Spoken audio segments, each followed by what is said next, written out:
Hace poco tuve la oportunidad de grabar el primer episodio de Campamento Web sobre un escenario y con público en directo, en las jornadas de Amarillo Limón. Como os podéis imaginar, es algo que me hace muchísima ilusión y hoy os voy a compartir la entrevista que le hice a Ade Bordea, SEO in-house en Freepik y SEO freelance en diversos proyectos desde hace más de 2 años. Así que sin más dilación, os comparto esta entrevista tan especial de Campamento Web. Espero que os guste. De nada, también avisaros que mucha gente nos escucha desde Spotify, desde Apple Podcast y que no está viendo que estamos en Córdoba en el evento de Amarillo Limón y con un pedazo de público. Así que un fortísimo aplauso porque vamos a dar la bienvenida a un nuevo episodio de Campamento Web.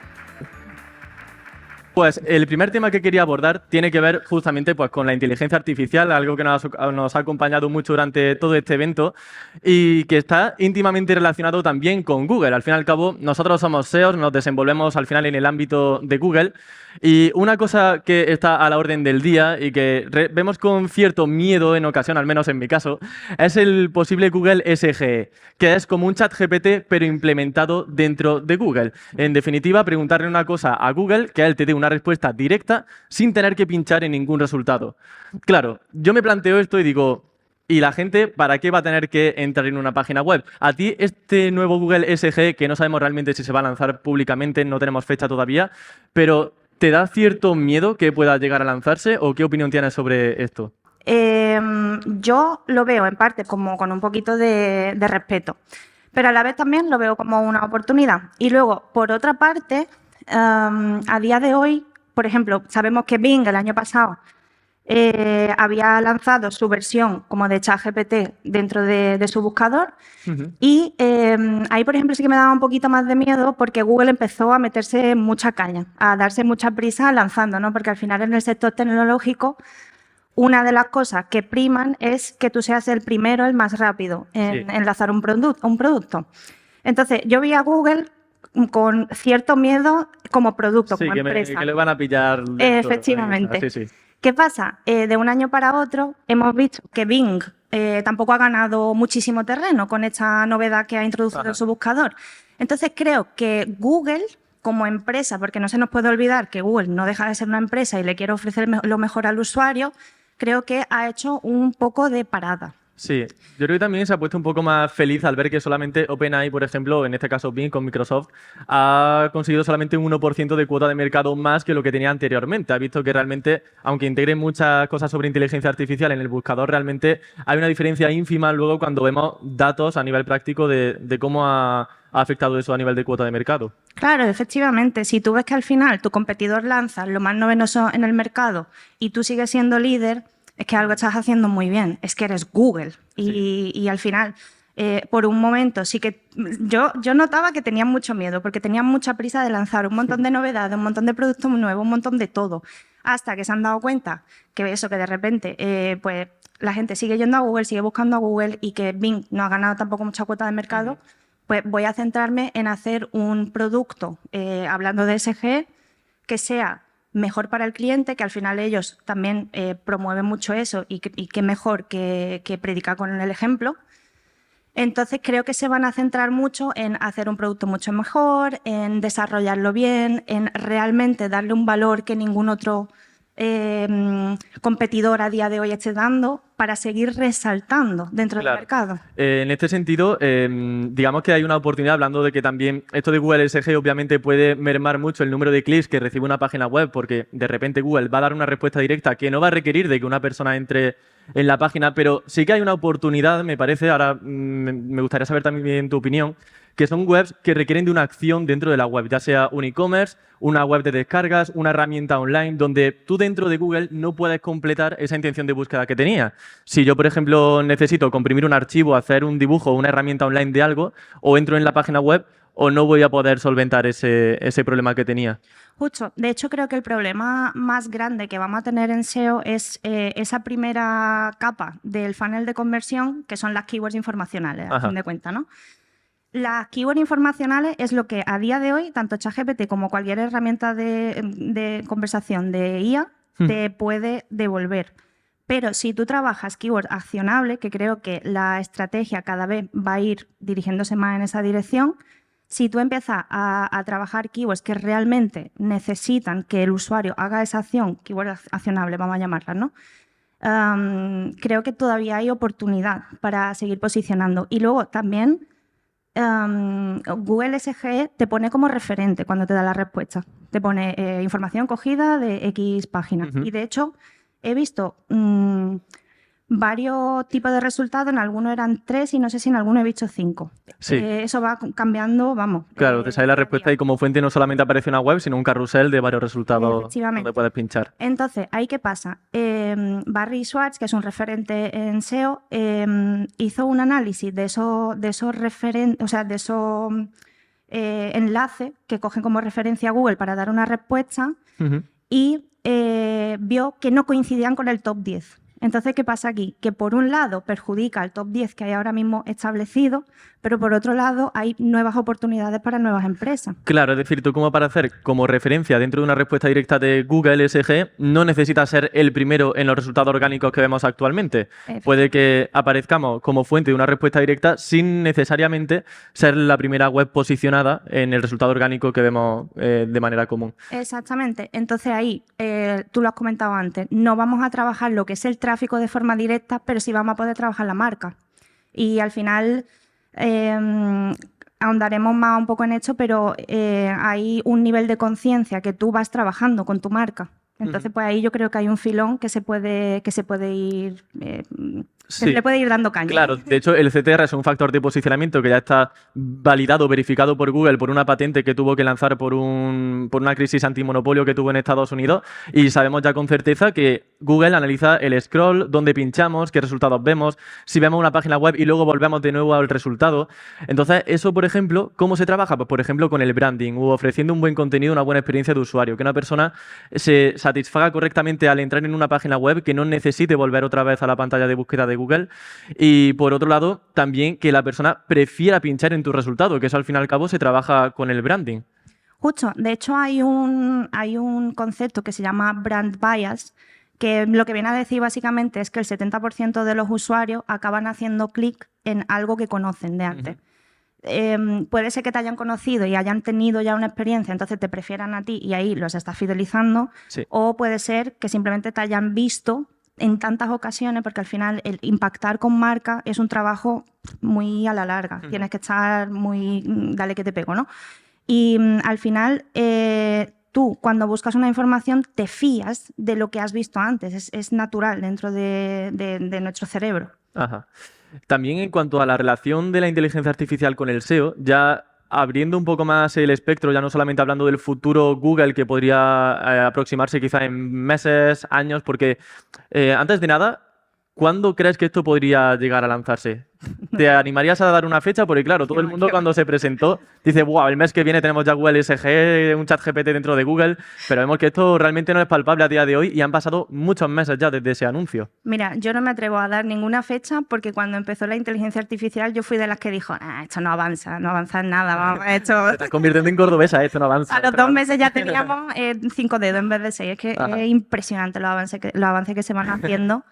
Y es que no lo sé. Ya te digo, yo creo que van a tardar un poquito más de lo que hubiesen tardado si con el lanzamiento de Bing, sí que Bing se hubiese llevado una gran cuota del mercado, pero creo que se están centrando en hacer como una experiencia un poco más global a nivel de IA. Claro, integración con Google Sheets, con Gmail, etcétera. Justamente pues, hablando de eso, quería saber qué oportunidades nuevas hay, por ejemplo, en torno al SEO con este surgimiento y este emergimiento de la inteligencia artificial. ¿Cómo un SEO puede aprovechar todo lo referente a la IA? Mira, yo ahí, como SEO in-house y freelancer a la vez, al final son muchas horas de curro que tengo que echar. Y hay una serie de tareas que son súper mecánicas, donde la inteligencia artificial es muy útil. Sí que pienso también que necesitas una revisión o un ojo humano que te eche un cable ahí. Entonces, ¿yo cómo lo uso? Normalmente, por ejemplo, a la hora de crear un contenido, uso la versión de pago de ChatGPT con un plugin que se llama Web Pilot, y lo que eso hace, porque antes ChatGPT no se podía conectar a internet ni visualizar contenidos de página. Ahora tú le puedes dar un prompt donde le dices, oye, quiero sacar un contenido centrada en esta palabra clave, vete a internet, investígame el top 10 o el top 3 o lo que tú quieras y sácame conclusiones de intencionalidad de keywords, por ejemplo. Eso se puede hacer también manual, pero tardas mucho más. Y cuando tienes que hacer contenido en masa o tienes un montón de clientes a los que les debe a cada uno una explicación, tienes que buscar soluciones para hacerlo un poco más rápido. Y ese tipo de tareas mecánicas, ya te digo, buscar realmente la intencionalidad que tiene el usuario detrás de cierto contenido, a veces se puede hacer un poco tedioso. Incluso los sesgos humanos pueden llegar a interpretar intencionalidades de forma que no son las más adecuadas. Entonces ahí yo siempre tengo la inteligencia artificial para aligerar y también para ayudarme por si yo acaso me estoy enquistando en una opinión propia. Y me gusta tener como una segunda opinión. Como freelancer, yo creo que eso, por ejemplo, tú también lo has tenido que ver porque trabajamos mucho tiempo solos. Sí, totalmente. La soledad es algo que está a la orden del día. Bueno, pues efectivamente has mencionado el uso de ChatGPT, por ejemplo, para el SEO. A mí una cosa que me gusta mucho hacer con los invitados, sabiendo que tienen mucha experiencia, por ejemplo, en este tipo de ámbitos, es hacer una especie de lluvia de ideas de brainstorming. Así que si nos podéis iluminar con una serie de ejemplos que la gente pueda aplicar en cuanto termine la entrevista para aplicarlo en SEO, por ejemplo, pues todo esto que mencionabas, por ejemplo, de las intenciones. ¿Qué otras ideas podemos utilizar con ChatGPT aplicado a SEO, así de forma sencillita? Vale, mira, otras opciones pueden ser, si tú quieres hacer la estructura, ¿no? La arquitectura de una página web, tú puedes hacer dos cosas. Primero, hacerla desde cero. Imagínate que quieres generar un negocio centrado en viajes, ¿no? Pues tú le puedes decir a ChatGPT, oye, quiero hacer un negocio que sea de viajes y que tenga a lo mejor X palabras claves o ni siquiera condicionarlo por palabras clave. Dame 3 estructuras distintas para ver qué se puede hacer ahí. O hacer eso mismo, pero con una reestructuración de la arquitectura. Rollo, tú quieres posicionar, o sea, tú quieres potenciar una serie de palabras claves, se lo das a ChatGPT y luego tú puedes incluso comparar tu propuesta con lo que ChatGPT te da. Si lo haces desde cero o incluso, eso lo he visto más aplicado a casos desde cero, te da a veces incluso ideas, cosas que tú no sabías que podías meter en esa arquitectura y que realmente, pues, sí, a lo mejor una keyword, una landing. Exacto. Que no se te había ocurrido. Exacto, o un clúster entero. Imagínate que tú, por lo que sea, en temas de viaje no has caído, va a ser un ejemplo muy básico, pero no has caído en que puedes hacer una vertical centrada en hoteles. Pues, a lo mejor claro. Eso es una idea que te da. ChatGPT hay una cosa muy positiva y ya sobre todo yo la uso principalmente como fuente creativa o al menos como lluvia de ideas, porque tiene una base de datos tan amplia, puede darte tantísimas ideas que a lo mejor en un principio tú no habías caído en una keyword, en una intención de búsqueda, en una idea de un contenido y justamente ChatGPT pues, puede facilitar mucho ese proceso.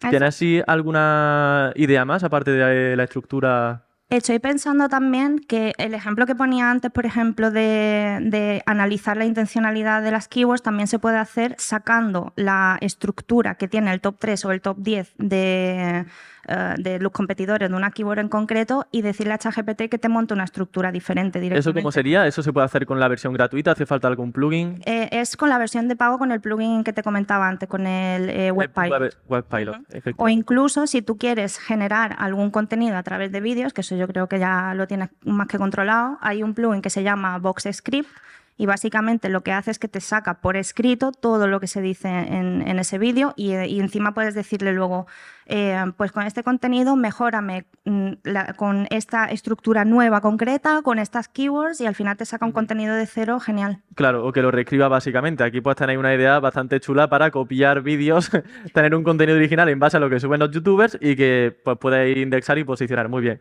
me encantan estas entrevistas. Muy bien, continuamos también con el tema de los prompts, que es increíblemente importante, ¿no? Al fin y al cabo, la parte humana, una de las cosas más importantes que tenemos a la hora de trabajar con la IA es hacer que la máquina funcione bien, ¿no? La máquina tiene una capacidad increíble para hacer prácticamente cualquier cosa, pero hay que atinar, ¿no? Hay que afinar.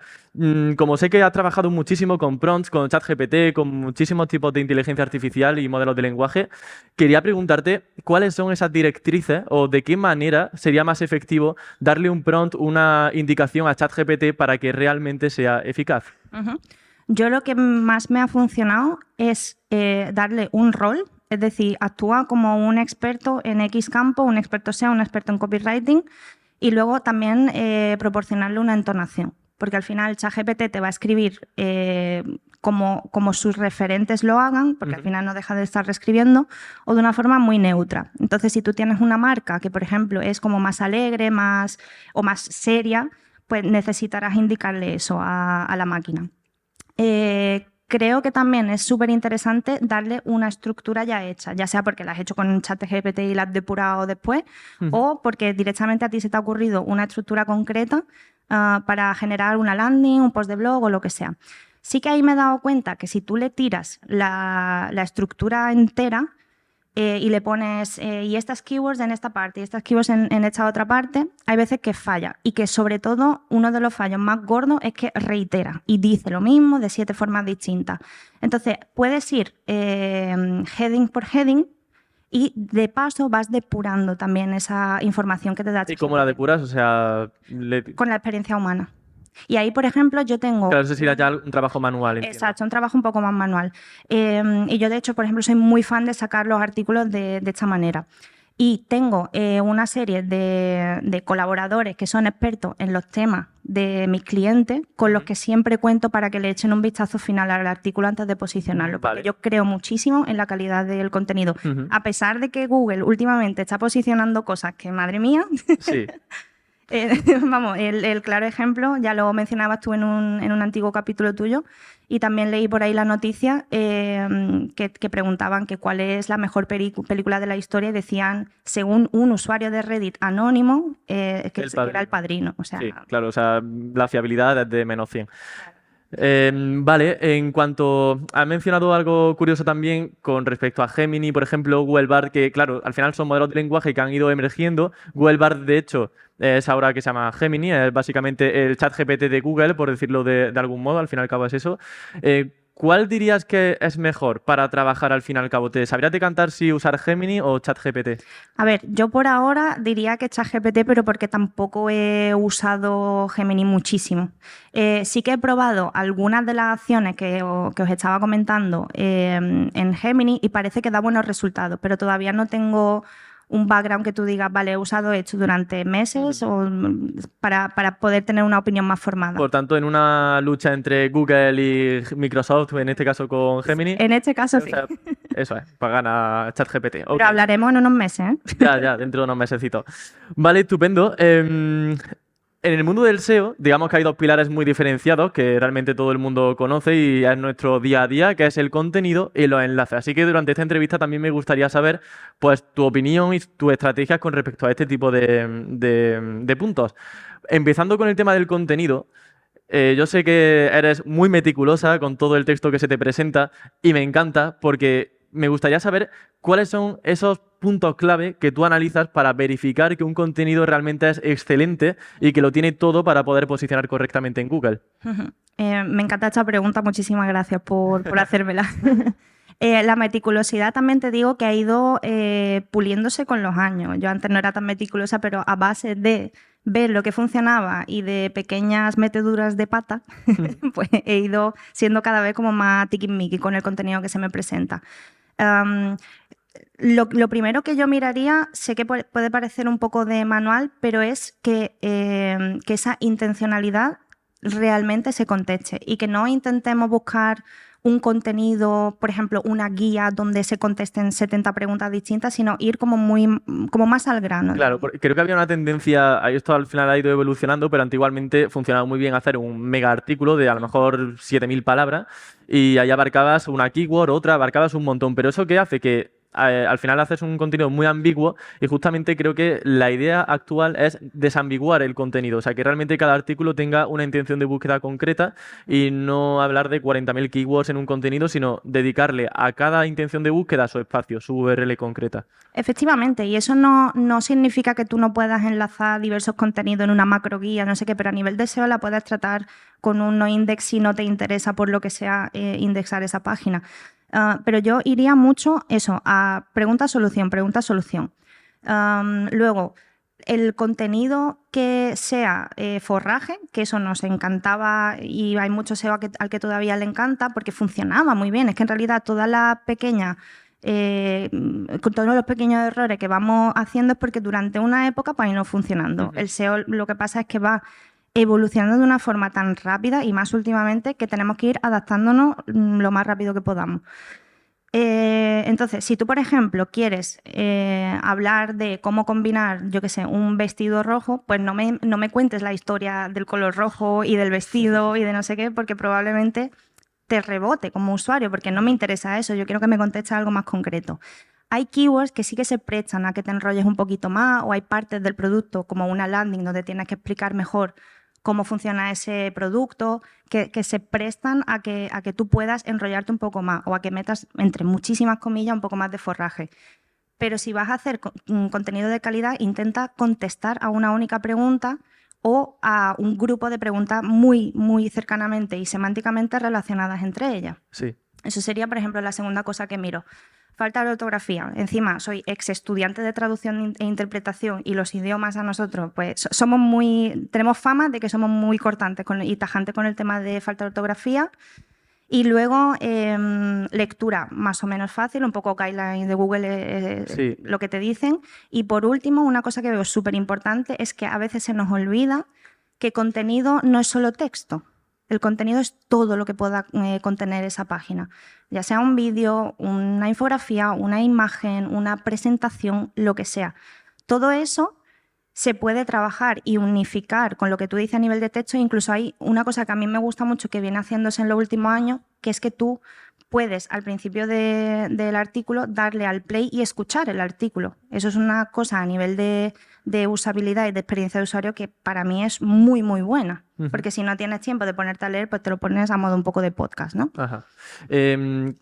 Al final Google es una batalla, una competición por ver quién tiene justamente ese mejor contenido y es cierto que es importante hacer un análisis interno sobre cómo me gustaría, ¿no? A mí tener un buen contenido, pero es cierto que estamos en un entorno en el que hay una competencia cada vez más feroz, aunque Google posiciona actualmente mucha basura, que eso se ve a la orden del día, pero dentro de esa competición, de esa batalla, ¿cómo podemos asegurarnos de hacer un contenido que sea mejor que la competencia? Obviamente un primer paso, corrígeme si tienen otra opinión, pero sería hacer una consulta sobre una palabra clave, analizar cuál es ese top 10 o ese top 5, analizar qué encabezados tiene, qué palabras clave involucran, cuántas imágenes tienen y sobre todo si complementan de verdad a ese contenido.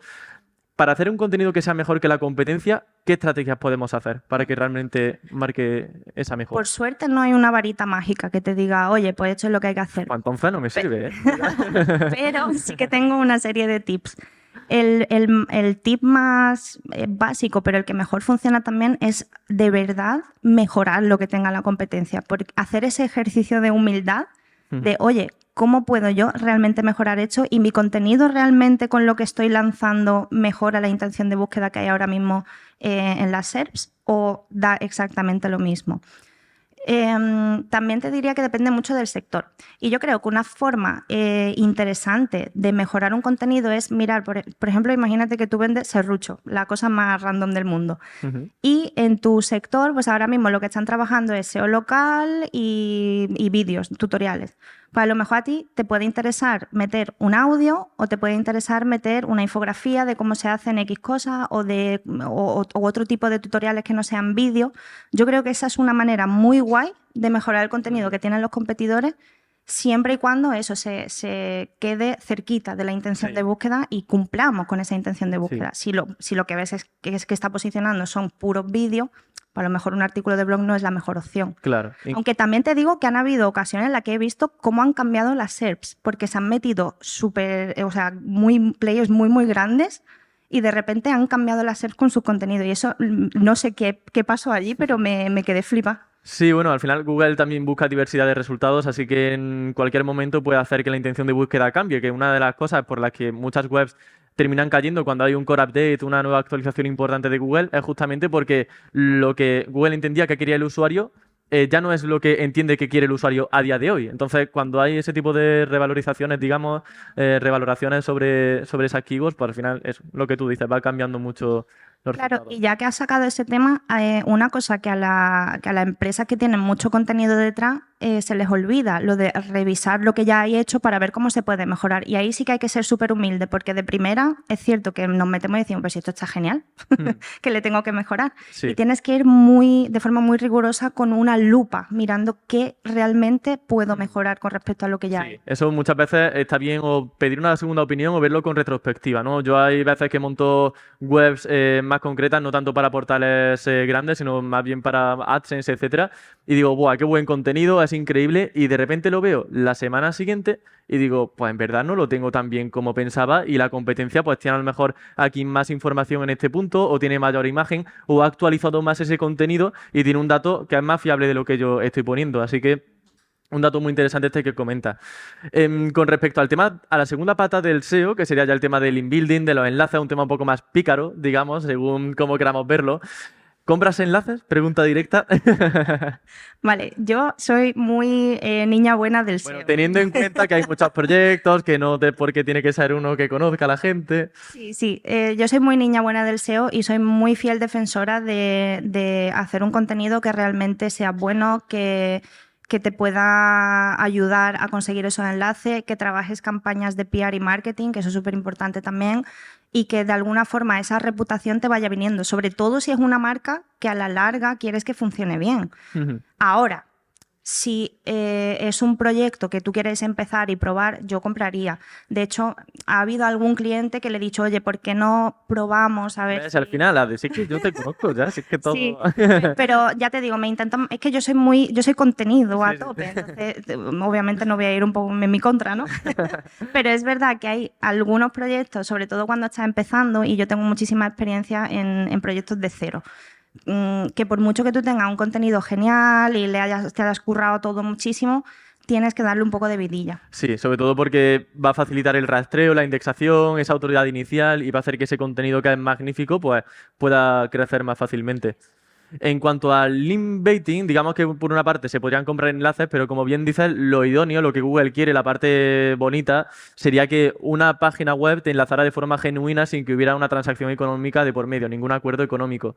Pero esto es complicado realmente. O sea, si partimos de una marca que tiene ya cierto branding, vale, porque es conocida, se hace una campaña en televisión, puede conseguir enlaces de forma más natural, una gran nota de prensa, de acuerdo, pero un proyecto más pequeño que tiene menos recursos, menos facilidad para conseguir autoridad, ¿se te ocurren algunas ideas de cómo puede conseguir esos primeros enlaces para que Google empiece a quererlo un poquito más? A ver, también es que todas estas cosas no las recomienda Google, no sé si quiero decirlo. Bueno, ponemos un claimer de no recomendado por Google, sí, pero sí. funciona, que eso yo me podría hinchar aquí a contar cosas de esas. Ya ves que sí. Yo es que ya te digo, defiendo mucho el trabajar conjuntamente con marketing, con PR, con los otros equipos para que te puedan ayudar a hacer eso. Pero Sí. si era un pequeño proyecto, pues a lo mejor no puedes hacerlo.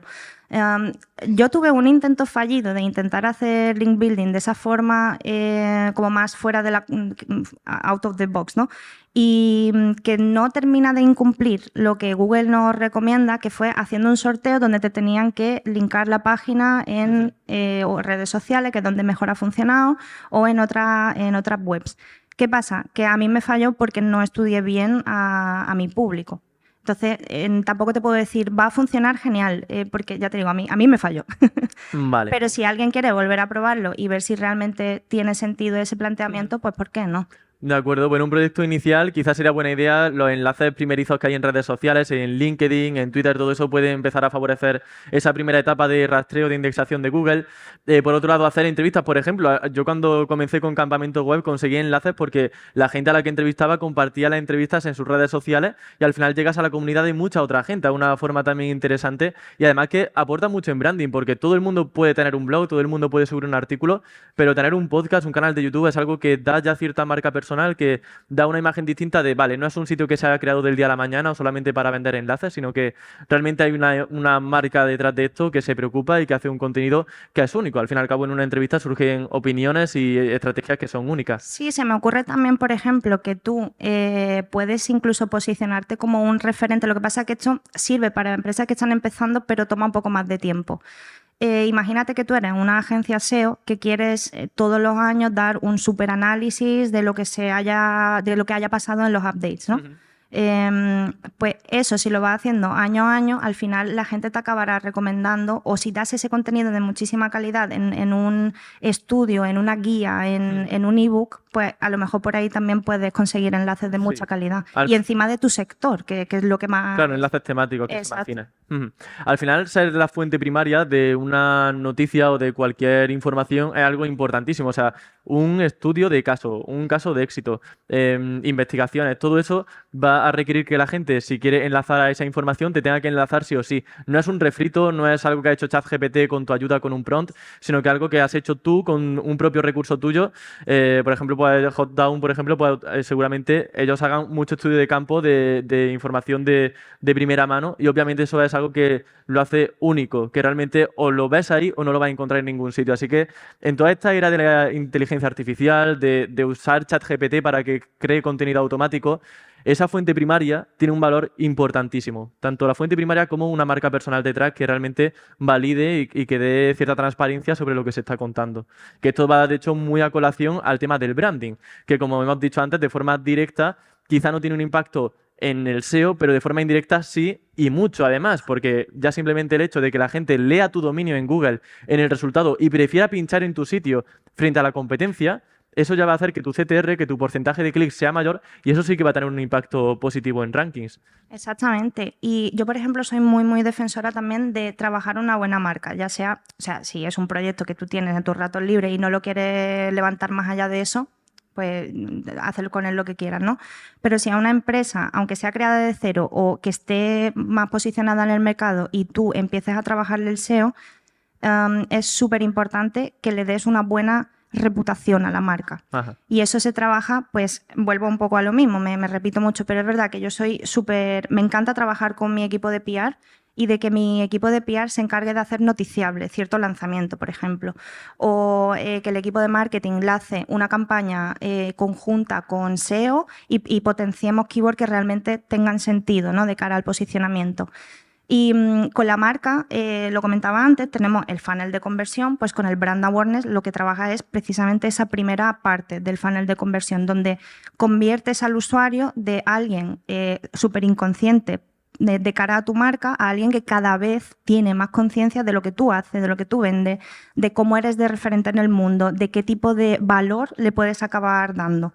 Entonces, trabajar la marca de forma indirecta te va a acabar dando muchísimos resultados, porque es que en un mundo tan competido como tenemos hoy en día y en un mundo donde todo el mundo hace todo, tu marca es lo que te va a salvar, ¿no?, de tener que depender de otros canales. Sí, realmente, a ver, es un mensaje obviamente con el que estoy muy de acuerdo, pero llevándolo a efecto práctico, yo, por ejemplo, en mi casa digo, vale, quiero trabajar el branding de mi página web, y miro al techo y digo, pues yo no sé qué hacer. O sea, ¿qué estrategia puedo seguir yo, por ejemplo, para trabajar el branding de mi sitio y que realmente el día de mañana esa web que yo creé ayer, por ejemplo, pueda ir teniendo una marca de forma progresiva?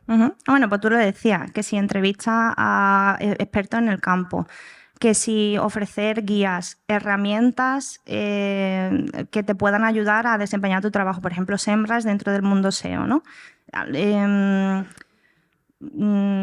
Trabajar con email marketing, trabajar también, no sé, o sea, con Google Ads, por ejemplo, también pueden trabajar que tu marca salga la primera para ciertas búsquedas hasta que, o sea, complementando lo que es el SEO, hasta que tú con el SEO pues consigas estar en posiciones más top para que la gente te vea. Sí. Yo haría este tipo de estrategias realmente, no estoy reinventando la rueda ni nada, es lo que yo hago. Vale, al fin y al cabo de hacer un contenido, efectivamente es eso, hacerlo. Yo creo que el mensaje más importante es que tengamos sobre todo la capacidad de poder decir que nuestro contenido actualmente es una basurilla y que a lo mejor tiene cierto margen de mejora, ¿no? Que tengamos esa humildad de decir, vale, yo creo que estoy haciendo algo excelente, pero verlo con retrospectiva y ver que efectivamente hay un margen de mejora importante para poder posicionar mejor. Sí, y mantener ese contenido lo más actualizado posible, porque al final tú puedes ser el mejor dentro de tu sector por X palabra clave ahora, pero dentro de 6 meses tienes que revisar si realmente sigue siendo relevante, si te has quedado obsoleto. Es un mundo muy rápido. Entonces ahora tenemos que actuar con muchísima rapidez también nosotros. Yendo al tema del EAT, al fin y al cabo el EAT no son factores directos de ranking según Google, pero es todo lo que afecta a la transparencia, confianza, credibilidad de una página web. Hay muchísimas estrategias, por ejemplo, que si poner perfiles de autor, etcétera, que pueden ayudar de forma indirecta a que ese branding, ¿no? Quizá pues se vea beneficiado. Dentro de una página web, ¿qué estrategias podemos seguir para ese EAT, ¿no? Todo lo que tiene que ver con confianza, transparencia, se vea beneficiado. Yo creo que lo que has mencionado de los autores es relevante. Trabajar muy bien la usabilidad que tenga la web y la experiencia que tenga dentro el usuario. Esto es sobre todo tema de diseño, ¿no? O sea, estar todo el rato pinchando al diseñador de la página web de, oye, que a lo mejor no puedo pinchar bien en este botón, o a lo mejor el contenido se ve muy pequeñito y tengo que hacer zoom para poder verlo Claro, que correctamente. te imagínate que estás navegando, bueno, la adaptación al mobile es imprescindible. Si tú estás navegando por una página y no te funciona el botón del carrito, pues ahí tienes un problema muy gordo. Y que pasan muchas veces errores que a lo mejor nunca te esperabas y de repente visitas tu página en el móvil y dices, ostras, pero ¿cómo ha podido pasar esto, no? Pero Claro. es porque trabajamos en ordenador y solamente vemos el ordenador, pero hay vida más allá de eso. Claro. Es importante. Por eso Google también hace muchísimo énfasis en que mobile first. Es decir, se supone que debemos empezar a diseñar desde el móvil y luego pasarlo a la web. Ya te digo que eso depende de un millón de factores, de a qué te dediques. A lo mejor tu usuario tiene sentido que tenga una buena navegación en mobile, pero otros productos pues son mucho más de desktop, ¿no? Ajá. Y yo creo que por ahí también van mucho los tiros. Enlazar documentación que realmente haga ver que la persona que está escribiendo sobre ese tema sabe de ese tema. No tener miedo a enlazar a fuentes externas, ¿no? Que es como, voy a perder autoridad por enlazar a una fuente o a un documento, no. Es que al final eso te va a acabar beneficiando, yo creo, porque si Google hace tanta... Bueno, Google dice y luego hace... A veces no van en la misma línea, pero yo no veo ese enlace como un enlace malo, tóxico o que no merezca la pena, porque al final le estás dando más contexto a Google, más información y te va a ayudar a que la gente confíe más en ti. Y ahí, por ejemplo, el tema de la confianza, que va muy de la mano con la marca, tienes que trabajar no solamente tu marca como, hola, yo soy no sé quién, sino la reputación. Jolines, es que a día de hoy es súper importante y tanto para un pequeño negocio que se vale de su Google Business Profile con las opiniones de la gente que vaya a su negocio, como una marca grande. Tú tienes una crisis de reputación y de repente pues el usuario ya está un poco más reticente a llegar a tu producto. Sí. Bueno, Ade, pues entramos en la recta final de la entrevista, ya simplemente a modo de resumen para terminar con un buen sabor de boca. ¿Cuál sería, digamos, tu mayor logro, aquel éxito del que te sientas más orgullosa? Vale, bueno, me siento súper orgullosa del trabajo donde trabajo, me encanta mi empresa, pero también una cosa de estrategia que me ha funcionado muy bien, tengo un cliente que es fisio, que empezamos a apostar por búsquedas muy pequeñas, pero muy, muy pequeñas. Tipo 10 búsquedas mensuales. 10 búsquedas mensuales, 20 búsquedas, una cosa muy pequeña. Y le habilitamos al final una nueva área de negocio que no tenía prevista inicialmente, porque se dirigía más que a una persona que dice, me duele el cuello, ¿cómo puedo ir al fisio? ¿Cómo puedo resolverlo? A darle esa información de muchísima calidad a sus compañeros de terreno. Entonces, esos compañeros empezaron a pedirle más opinión, a enlazarlo más, a invitarlo a eventos, a invitarlo a cursos y se le habilitó esa opción que antes no tenía contemplada. Claro, o sea, hacer un contenido en lugar de B2C, lo hizo B2B y al final pues tiene clientes por dos lados, ¿no? Claro, pues yo estaría también contento, la verdad, con una estrategia así. Es que empezó todo de cosas muy pequeñas que dijimos, merece de verdad la pena, porque se tira mucho tiempo haciendo ese contenido, un contenido muy al grano. Merece de verdad la pena y luego vimos que sí, pues lo demás, ahí seguimos. Genial. Bueno, Ade, pues lo dicho, muchísimas gracias por acompañarnos en este episodio de Campamento Web. Muchas gracias a todos también por vuestra atención. Y nada, nos vemos en la próxima.